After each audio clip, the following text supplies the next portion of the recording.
Olá pessoal, tudo bem? Meu nome é Fabiane, sou psicóloga clínica na cidade de São Roque, atuo aqui na clínica Bem-Estar Medicina Integrativa e venho atender ao convite do Instituto HELP para conversar com vocês sobre o Setembro Amarelo, falar um pouco sobre os fatores que levam ao suicídio. A gente vem trabalhando uma sequência de vídeos nas últimas semanas e vamos assim até setembro, né, onde se comemora, onde se celebra essa busca, esse resgate da vida, esse trabalho de prevenção, de conscientização, para a gente evitar o número de suicídios hoje tão alto no mundo inteiro, né? Então, a semana passada eu falei para vocês sobre depressão e comentei que hoje a gente vai falar sobre um transtorno que envolve a depressão também, né? Mas é um pouco mais complexo e que tem uma incidência muito grande na população mundial também, que é o transtorno bipolar. Só para vocês terem uma ideia, eu trago aqui os dados da Organização Mundial de Saúde. Hoje, cerca de 254 milhões de pessoas no mundo inteiro estão diagnosticadas com o transtorno bipolar. Uma doença complexa, inclusive no seu diagnóstico, já que não existe nenhum marcador genético, nenhum fator, nenhum exame que possa ser feito para que esse diagnóstico seja confirmado. Ele é realmente feito através da observação clínica, geralmente é confirmado pelo psiquiatra e é tratado através de medicação e terapia, tá?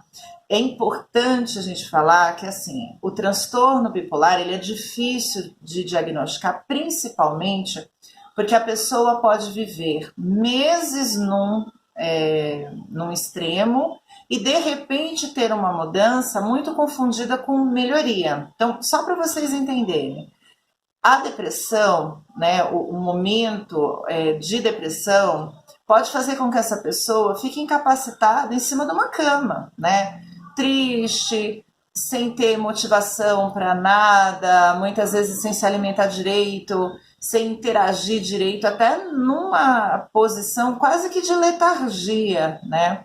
Quando há uma melhora, que é o que parece, né? Na verdade não é, mas quando há inversão deste momento, a gente tem a chamada euforia extrema ou o episódio de mania, em que a pessoa tem um grau de agitação muito grande, muitas vezes confundido com uma melhora, né? Então, é muito difícil, por exemplo, a pessoa ser levada ao psiquiatra, ao médico, à procura de ajuda no momento de mania. É muito mais comum um momento de depressão. E muitas vezes o tratamento acaba sendo ineficaz porque só é tratada a depressão e é preciso tratar a estabilidade de humor. Por isso é muito comum os médicos trabalharem para esse problema especificamente, para esse quadro clínico, com estabilizadores de humor, né? Para tentar deixar com que a pessoa tenha certo equilíbrio com relação à sintomatologia que ela apresenta, tá? Uma coisa importantíssima, as pessoas que são familiares, que são cônjuges, que são amigos, que são pessoas próximas de quem apresenta o quadro de transtorno bipolar, precisa entender que o transtorno bipolar não tem cura hoje, não existe possibilidade de cura. É consenso internacional entre os médicos falar em tratamento preventivo, profilático, contínuo, mesmo depois de uma certa ausência de crises. Percebeu certa ausência? Porque ainda continua havendo crises. Só que essas crises muitas vezes são menores, né, menos intensas e que não têm um significado na qualidade de vida tão grande para os pacientes. Mas continua existindo as crises. Então, o que acontece é uma diminuição dos episódios, um espaçamento entre um e outro, né? E a intensidade desses episódios também acabam diminuindo, né? Uma coisa que é importante vocês entenderem, dentro desse quadro de transtorno bipolar, existem algumas características que são muito importantes. Você já deve ter ouvido alguém do teu lado, né, falando de alguém, brincando muitas vezes, mas soltando comentários de, essa pessoa é bipolar, né? Uma hora ela tá bem, outra hora ela tá super mal. Por que que ficou pro leigo, né, essa expressão do bipolar como essa alternância? Porque o quadro da doença, ele tem essa premissa, vai de um extremo a outro. Então, de uma letargia, uma falta de energia, uma tristeza muito grande, uma falta de interação social, uma perda na qualidade psicossocial, até um extremo nessa interação, inclusive em aspectos de agressividade. Então, essa pessoa ela pode apresentar comportamentos exacerbados de agressividade, inclusive física. Então, a gente tem relatos, por exemplo, de pacientes antes do tratamento ou mesmo durante o tratamento, mas ainda sem estabilidade nesse tratamento, em que essa pessoa apresenta episódios de, por exemplo, bater na esposa, ou a esposa bater no marido, ou brigas de ir às vias de fato com pessoas na rua, ou em situações que às vezes não demandavam, né, esse tipo de comportamento.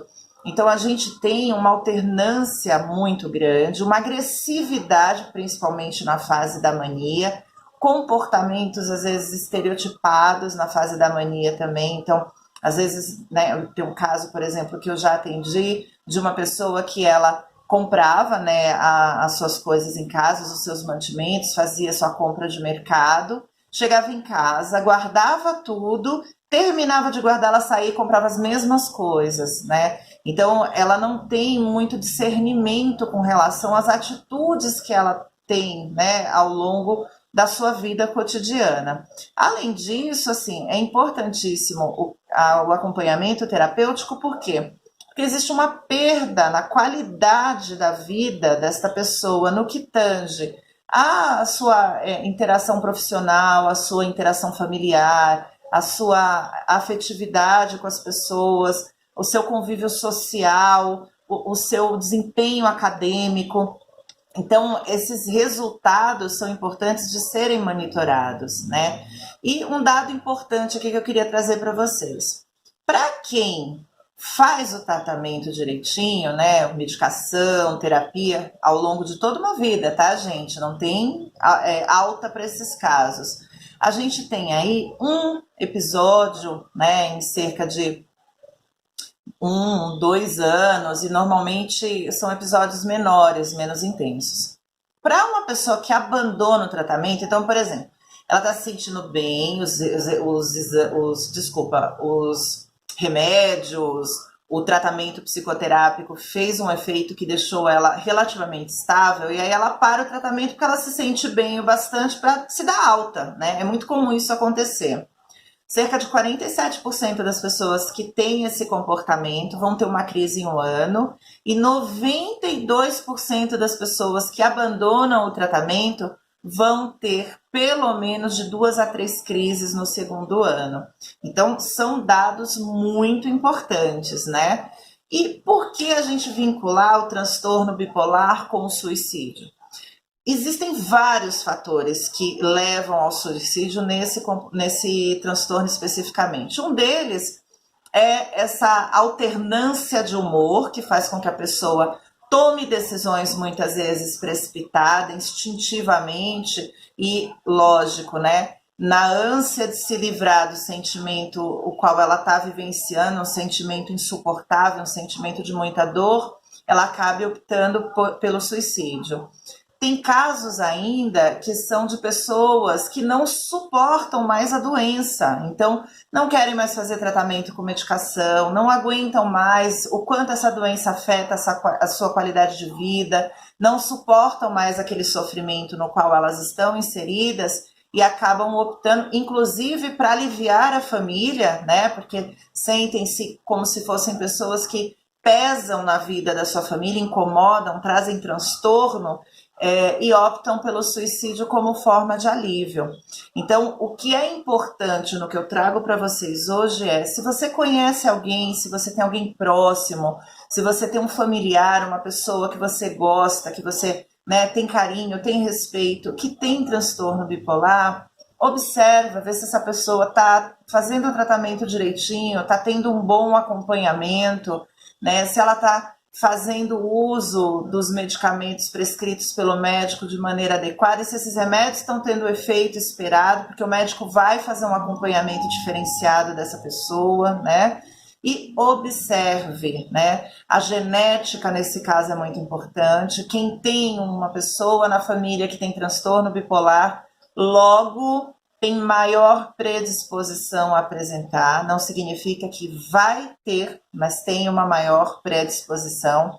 Então é importante a gente gerenciar, conhecer para prevenir, né? Essa é a nossa missão aqui com esses vídeos. Eu estou aqui realmente para trazer essas informações para que de repente você possa aí fazer a diferença com alguém que você gosta, com alguém que está passando por algum sofrimento e cuja a ideia de suicídio pode acontecer. Então vamos cuidar, tá bom? Um abraço, semana que vem, vídeo novo novamente aí, hein? Até logo!